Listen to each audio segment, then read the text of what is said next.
Hello, and welcome to the Fantasy Rewind Podcast. I'm your co-host, Dylan Stoll, and I'm joined as always by my friend Mike. Hey. So today, we are going to be diving into the pirate world of One Piece, the Netflix show. So the live-action adaptation of Oda's manga and the anime. So we're going to talk about some of the differences between the anime and the live action. We're going to talk about how we're enjoying the live action. We're going to talk about our history with the show and all of that good stuff there. And this is episode 1, Romance Dawn. So before we get into talking about the actual episode itself, I'm going to give out the typical reminders. If you'd like to get in contact with the show, you could send us an email at fantasyrewindpod@gmail.com. We're also on X, which is @fantasyrewind. And we're on Instagram, which is @fantasyrewindpod. All right, Mike, without any farther delay, let's dive into One Piece. Fantasy Rewind. All right, so One Piece. This I feel like crosses a couple lines for us. We've mostly followed or covered or talked about high fantasy shows because that's really what's in our wheelhouse. So One Piece is a show that I was turned on to, I think, from a couple of other friends of mine who just talked about it, like, oh yeah, you should watch it, you'll like it. You're talking about the anime. And the anime. And a couple summers back, you had, I think this was actually during COVID, we were talking and you were like, I really want to watch Dragon Ball. And so we were split a Crunchyroll membership, online streaming membership, and you went through and devoured the entire Dragon Ball series. I started to go through it and then I just got hung up on all the really long boss fights, the 18 episode long boss fights. I just was like, I can't do this. Seeing the same scene repeated over and over again. No, thank you. So I went and I rewatched the first, Naruto, because I've watched that before. Really enjoyed that. I watched the entirety of Avatar: The Last Airbender. Loved it. Was really excited to finally watch that. Not on Crunchyroll, but then I just decided one day when you were watching Dragon Ball, you were talking about Dragon Ball and stuff, I was like, oh, let me go back on there. And I couldn't make myself do it, but I saw One Piece there. And, as I said, friends had talked to me about it. And I was like, okay, let me just play and see what this is all about. Watched the first episode. Wow, this is dumb. And then I kept watching it, and wow, I actually like this. And it was something that wasn't as it was different in the shonen genre. I mean, in some ways, right? So you have Dragon Ball, which is just this. They're constantly fighting. There's some character growth and development. And then you have Naruto, which is also pretty much constantly fighting, but there's some character development and stuff. But there's also death in those shows. I mean, Dragon Ball, nobody really dies, right? It's basically a soap opera. They always come back to life somehow in some way, shape, or form. But One Piece kind of hit this really interesting spot where, yes, there's fighting, there's cool powers, there's this goofy humor from this really optimistic character. And honestly, that really optimistic character, Luffy, grows on you so much as you go through this series, at least for me. But there's really just relationship building, there's actual stakes, and there's a world that you really feel immersed in. Whereas I feel in Dragon Ball, you're really just immersed with the characters.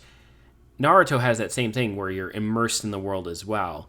So I kind of really like that One Piece sort of hit this in-depth world that's really interesting because it's very different from our own. And you have pirates, you have the Baroque works, you have the Marines, you have these governments that are controlling things, and it's all really interesting in a lot of ways. And I want to know more. There's this whole history that's blacked out.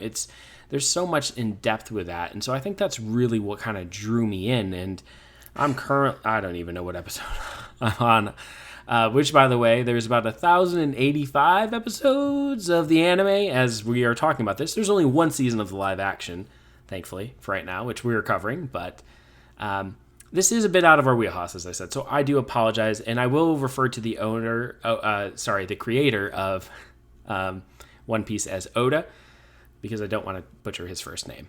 Dylan, what is your sort of history? Yeah, so just to sort of speak to my history with One Piece, originally I was quite anti-anime, if I'm being 100% honest. Like, I never got into anime growing up. Like, we were in high school, and there were people that liked anime, of course, and I just never really got into it, and I kind of, like, shunned it purposefully. I avoided it like the plague. Then I decided one day during the pandemic that, you know what? I'm gonna watch Dragon Ball. I have so many friends who like Dragon Ball, and so I split an membership with Mike, like he mentioned, and I just dove in, and I watched and thoroughly enjoyed the entirety of Dragon Ball, from the original Dragon Ball with Roshi and his little perviness and all the weirdness that went along with it, through the Z Saga, which is really, I feel like, where Dragon Ball found its stride, and then into Super and skipping GT, which I had heard was a little bit of a mess, and I really enjoyed Super quite a bit.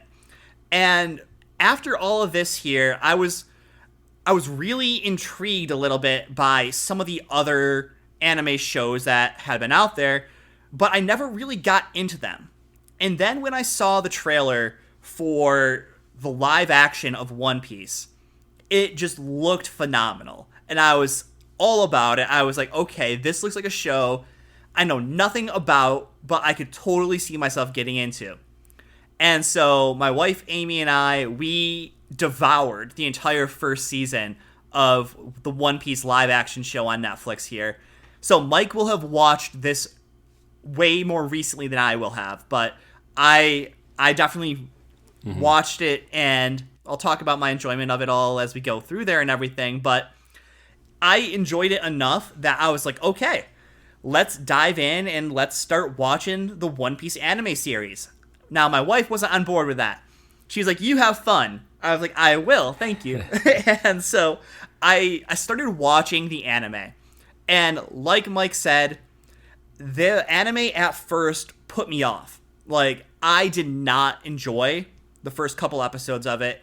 It did all the things that I actively dislike about some anime shows, with the constant screaming, the high-pitched bad voicing of different characters, the, like, just lots of things that, like, turn me off about anime.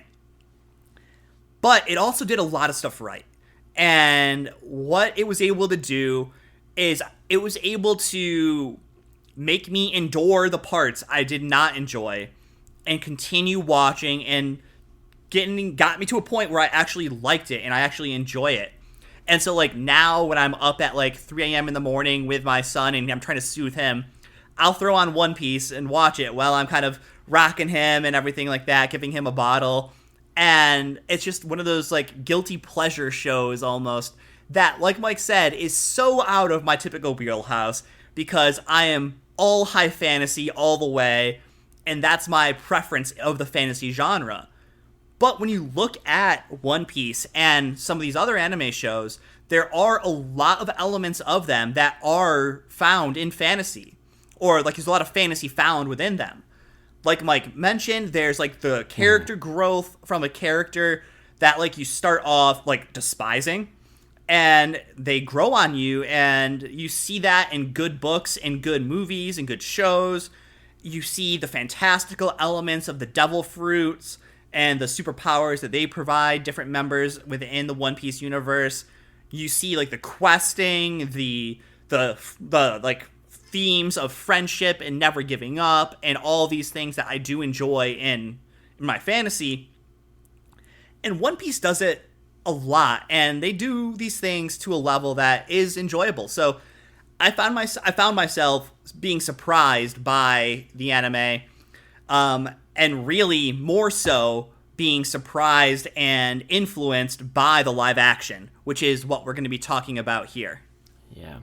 So different histories, and you're right. While I may not, I also liked your connection to high fantasy there, but while I may have seen the live action more recently. You've seen the anime more recently, so we will be able to kind of remind each other on some of those elements or some of the things that happened there. Just really quickly, just a little bit of history for the One Piece series. It's been around since like 1997. That's when it was first released. Okay. It didn't actually air on TV until 1999. But it didn't even come to the U.S. until 2004. And that's where I want to jump in and pause it really quick, because I'm not sure if you remember this or not, or if you were even there, but one summer on a summer family vacation, I was down in North Carolina at a beach house with my family, and I remember One Piece was coming to America, and it was like this big deal for like the show to come out. And I remember watching the first episode and being like, nah, brah, this isn't for me, and shutting it off. But I just remember being excited to like check it out because like it was being hyped up and everything. And I just never thought about it again until very recently. That's fair. But yeah, I don't remember that actually. So maybe I wasn't there for that one, or maybe I was and I'm just blacking it out of my memory. Who knows? The anime was also inspired by Dragon Ball Z. So there are multiple characters and things that Oda does draw on from that. And I think you can kind of see that quite a bit. Maybe in a little more in Skypiea. Also, that One Piece is one of the longest running and most popular manga series in history, and it did win a Guinness World Record title in 2015 for the most copies published of the same comic book series by a single author. So Oda like drew and wrote the series, and it's so interesting. I don't know if you know this, Dylan, but the series. I'm just trying to think about I can't think of any other series that really has that much exposure to it, and the content that's created around it. Like even now, like I get YouTube video recommendations because like I've looked up a few different things, and it's like people are still talking about all these like crazy theories about what's going to happen next. So it almost feels like even though we're not that far into the anime series, there's still so much that can happen, which is just wild to even think about at this point. But anyway, let's dive into the live action episode. So in this episode, we get our introduction to Luffy at the beginning here, as well as Kobe, who annoyed the crap out of me in the anime. I will say, and I told this to my wife when we were watching it, because she was actually really interested in it too. The big thing with One Piece that I love so much is they make sometimes these small references or these characters show up and you're like, okay, good, goodbye, good riddance, or, oh, wow, that was cool, and then you forget about it. They come back. And there's Oda does such a beautiful job of that because it'll come back and it pays off. Next time you see Kobe, maybe Kobe, not in the live action, but in the anime, Kobe, yes. Kobe? Kobe, yeah. I know. I called him Toby at first. Yeah. And then I was like, Colby? Because I couldn't. Yeah. He is kind of cheesy. But no, so like Kobe, the next time you see him outside of like a little clips in the background kind of in the anime, like it was like such a transformation. I was like, wait a minute. And so there's a lot of moments like that. And I think that really makes One Piece special in so many ways. So I'm hoping we get that kind of in the live action as we're going forward. But we meet Kobe, who's a, lack of another term, a bitch boy, a slave, like just this Captain Alvida's just whatever she wants to do with him. Like she is a big bully boss pirate lady, a bad pirate, as Luffy would say. And there are bad pirates and good pirates. And I really like that Luffy kind of came out and said that because that's a big thing in the series is that you think pirates, you think bad, right? And Marines would be the good guys and the world government would be the good people. But like, as you learn throughout the series, Luffy and the Straw Hat Pirates, who the series focuses on, are really like this gray area of they're not bad pirates. They would technically, I guess, be good pirates. So they sort of buck this trend, but they're not the only good pirates. Now, there's a lot of bad pirates, but there are good pirates, and there's quite a few bad Marines, but there's also good Marines. It's really just showing just human nature, right? Just because you're in an organization or you're supposed to do something doesn't mean you actually do that. So anyway, Luffy kind of sets sail to be king of the pirates. Find the One Piece, which is this big treasure, and he's in a little dinghy that is going underwater. So he throws himself into a bucket and gets picked up by Alvarda's crew. What happens next? He sort of, gets Kobe to help him out. They're going to leave, and he sees how Kobe's being treated, so he beats up the crew, kind of beats up Alvarda and gets them out of there. And you've learned that he is a rubber man. He has eaten what is called a devil fruit, and this is a big part of the One Piece universe. There's a couple different things in the One Piece universe that can give you abilities and powers. The biggest one is eating a devil fruit. Now, you can only eat one devil fruit per person, asterisk on that, and it gives you an ability of some kind. Now, the trade-off here is when you eat a devil fruit, you lose the ability to swim. Which is kind of essential if you're a pirate. Which, kind of problematic, but honestly, like in the anime at least, outside of maybe once or twice, it's really not that big a deal. Because like you kind of have either crew members that are aware of that and they're going to make sure you're good, or you just compensate for that with your ability. So, we learn Luffy is a rubber man, so he can stretch out really long. He's really strong, and it's pretty neat. He fights the crew, gets Kobe and him away. He learns about Kobe's dream, which I really liked. Like, that is a big thing with Luffy, is like he's quick to befriend people, and he's also very quick to like, oh yeah, we shared a meal together, you're a good person. Like, he can kind of read into people's energy a bit, and like, you're a good person, I'm going to help you out. Like, you want to be a Marine? Okay, you can be a Marine. Very We're going to make that happen for you.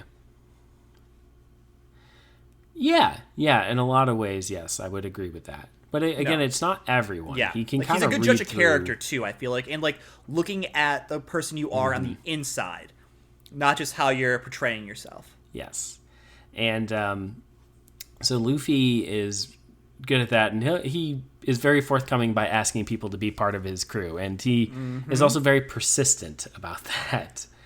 So they end up coming to an island. They witness a bar fight with one Zoro, who is the master of the three-sword technique and a future Straw Hat pirate, green hair. Now, this is one thing with the live action that Alexis said, and I was like, yeah, you're right. She was like, that looks like an anime character. That looks like an anime character. That looks like an anime character. And then she's like, but these other people just look like regular people. And I was like, yeah, they're definitely taking the important characters and making them look like their anime counterparts, whether that's just with, colored hair, just whatever. They sort of zhuzh them up a little bit to really make it pop.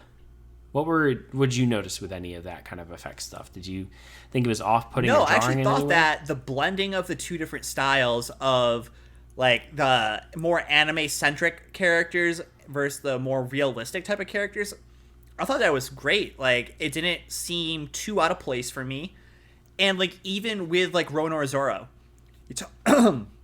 excuse me, you talk about like how his hair looks in the anime, and like he gets called Mosshead a lot by a certain character, and like when you see him in the live action, the hair doesn't look nearly as bad as I feel like it could have. Like, it looks like somebody took hair and dyed it green in some parts, and I feel like it was a good interpretation of what a character with solid green hair looks like without making him look too cartoony or too out of place. And I will also say, like, Kobe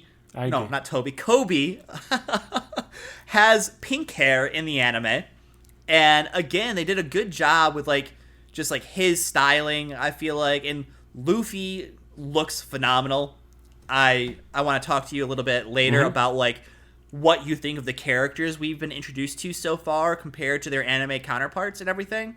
But I feel like so far you're seeing a good mix of live action realism and anime flair added in on top of it without being too ridiculous and over the top.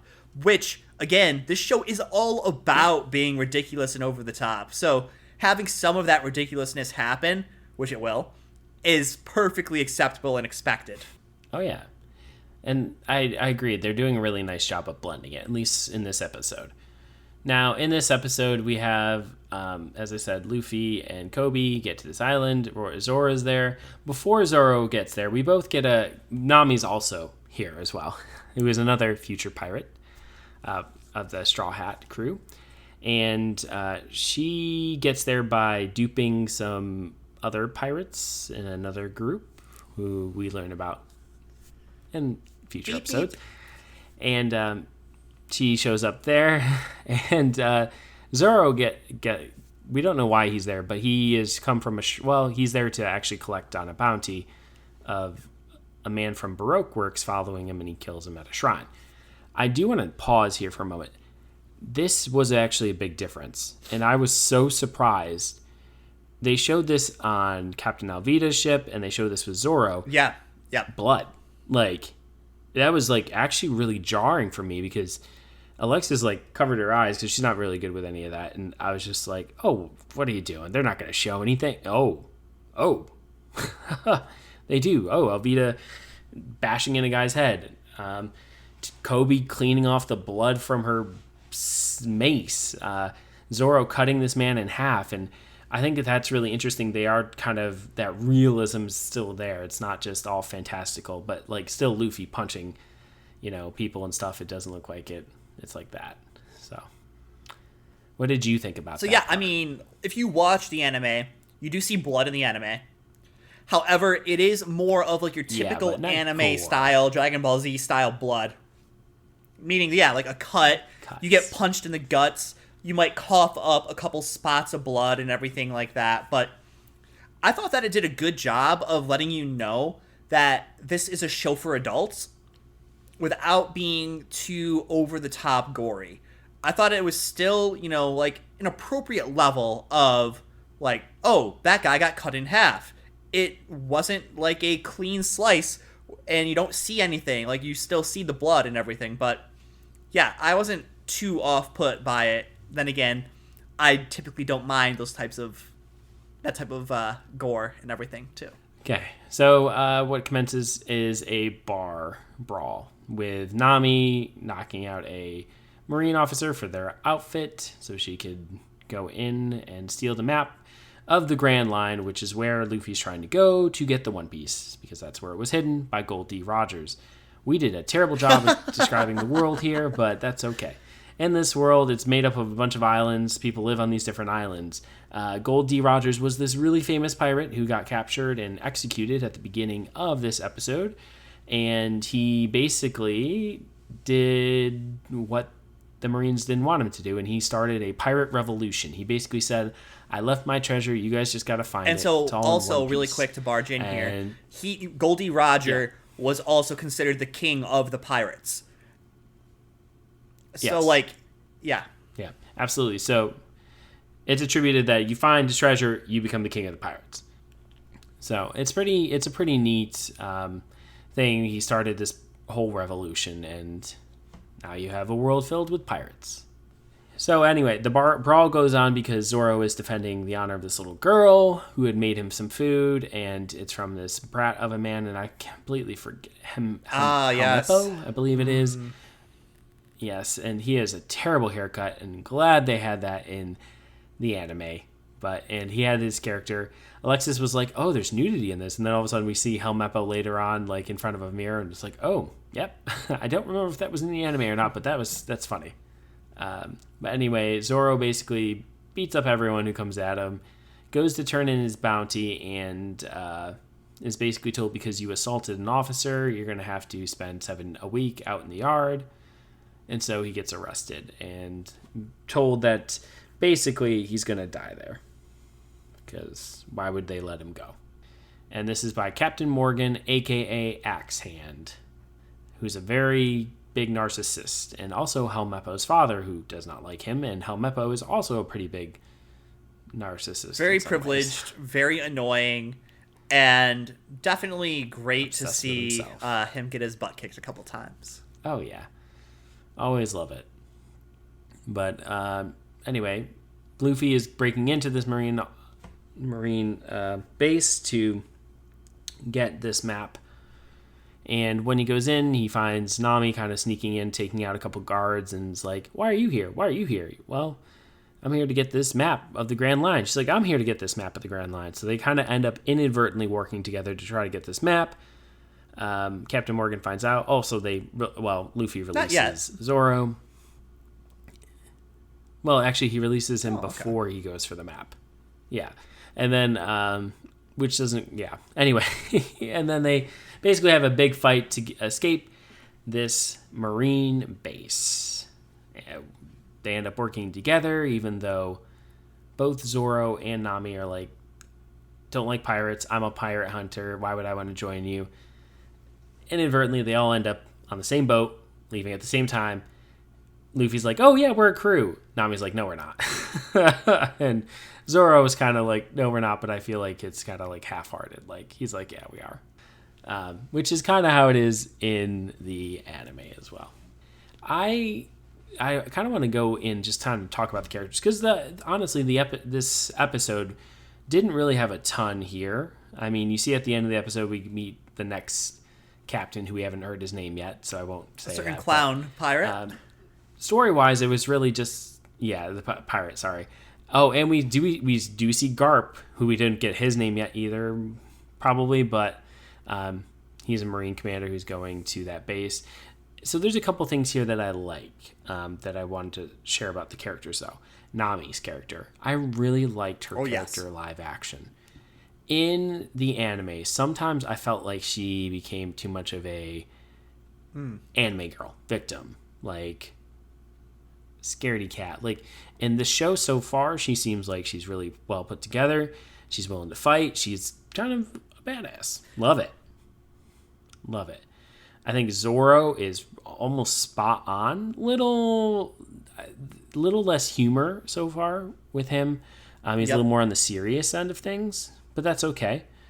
And Luffy, I feel like they're really going hard into the optimistic goofball, and I'm okay with that. I think that's exactly where they need to go with that character, so I'm cool with it. What did you think of at least those three's like adaptations? And so I'm going to start with Luffy, and I absolutely love the guy they have playing Luffy. He is phenomenal, and just like his attitude and the optimism that he brings, the lightheartedness he brings, it's contagious, and it's perfect for what you need to have for whoever plays Luffy. Super great. Mm-hmm. Love it. Going to Zoro. I agree with you 100%. I think that Zoro in live action is a lot more serious than he is in the anime. I don't necessarily know if that's a bad thing, though, because I think if you look at who Zoro is, as far as he's on the quest to become the world's best swordsman, and he's somebody who you'll find out more about him as we go through the rest of the episodes and everything, but he has some past trauma, he has some past training and everything that would make you a little bit more of a serious person. And I do think one of the key differences I noticed in this episode compared to the start of the anime is that Zoro in live action seems even more reluctant to join Luffy's crew than he was in the anime. So I feel like in the anime, Zoro was like, "No, I don't want to join your crew. Come on. Well, fine. I'll be a pirate with you. Okay, let's do it." And whereas in live action, he's repeatedly telling Luffy, "Nah, I don't want to be a pirate. No, this doesn't mean I'm on your team. I'm a pirate hunter. I'm going to kill you and collect bounties," and like all this other stuff. But I feel like Zoro in live action is still done very well. I still really like the actor they have playing him. Oh, yeah. And then we get to Nami, the actress who they have playing Nami. And I think she is an improvement on the character. I think that she is done so well, that she takes all the good parts of Nami so far that I've seen in the anime, and then gets rid of some of the more, like you said, anime girl, like damsel in distress style weakness that she does display in certain situations in the anime. That she is a force to be reckoned with, and she's fantastic. Love it. Nami is done so well. Yeah. There is one character that I cannot wait to see their live action adaptation, and that is because I absolutely despise him. And that is Usopp. Yeah. Oh my gosh. Captain Usopp! Yeah. Oh god. Yeah. Yeah. So he is one that I'm interested to see how his live action counterpart fares. I'm sure he'll still be probably annoying. Still waiting for that character change to pay off, and I've heard that it does eventually, but who knows. Anyway, so that's kind of it for that episode in terms of like story. We've talked about the characters. I want to talk about some of the differences. So a couple of things. We already talked about kind of the gore element, which is different. Zora's brawl at the bar, that is a bit different. So in the actual anime, that doesn't happen. You find out that he got basically arrested for helping the girl, and that's why in the anime she's like going in and trying to bring him food and stuff. In the manga, I believe it says that he killed Helmeppo's pet wolf because he just let the wolf run around and everyone got scared, or like everyone was terrified of it, and he killed it, so he got arrested. I don't remember in the anime what it was. But that is one big difference. And then the other one is that Garp is already present, whereas in the anime, he really isn't like a big thing. And I think we'll find out more about him and Luffy's relationship in this first season, whereas in the actual anime, you don't find out about that until Water 7. So that's a big difference. So yeah, I was gonna say that one of the things that I can say about this live action series that isn't too much of a spoiler, but it kind of, I think, would be expected, I think the way that they've done it in episode 1 and everything, is that you see multiple storylines happening outside of what's going on with just Luffy and the Straw Hats. Like, you do see more time spent with the Marines. And I think that is something that they're trying to do to flush up and like beef out that world there with the world building that they're going to be doing. Yeah. And some of what is done in this season 1 of the live action piece is not even happening yet in episode 205 or previously of the anime. So there's a lot that does happen in this series that you'll get to see eventually. Yeah, absolutely. So, yeah, I'm excited to talk more about this as we watch some more. So, thinking about episode 1 here, all in all, what were your total thoughts on it? It was really enjoyable, and I like the direction they're going, and it's getting me excited to see what they do next. I'm really hoping another change they have is that the boss fights are not as long. Even though One Piece is nowhere near as long as Dragon Ball, like... Well, you saw even in episode 1 here, like, they beat Alvida, they beat Axe-Hand Morgan, and, like, that alone got you through, like 20 episodes or something like that of the anime? That's actually very accurate, yeah. It's true. I forgot that he was really even a boss. Of course, but still. All right, well, absolutely, if you couldn't guess, I think I've already said this on the pod before, but I love the live action here. It's fantastic. Definitely enjoying it, so... I am excited to see what your thoughts are as the story progresses, and we get to see some new characters, some different characters, and some more differences as we keep going. But with all of that being said, this is going to be 2 nerds signing off. See ya. See ya.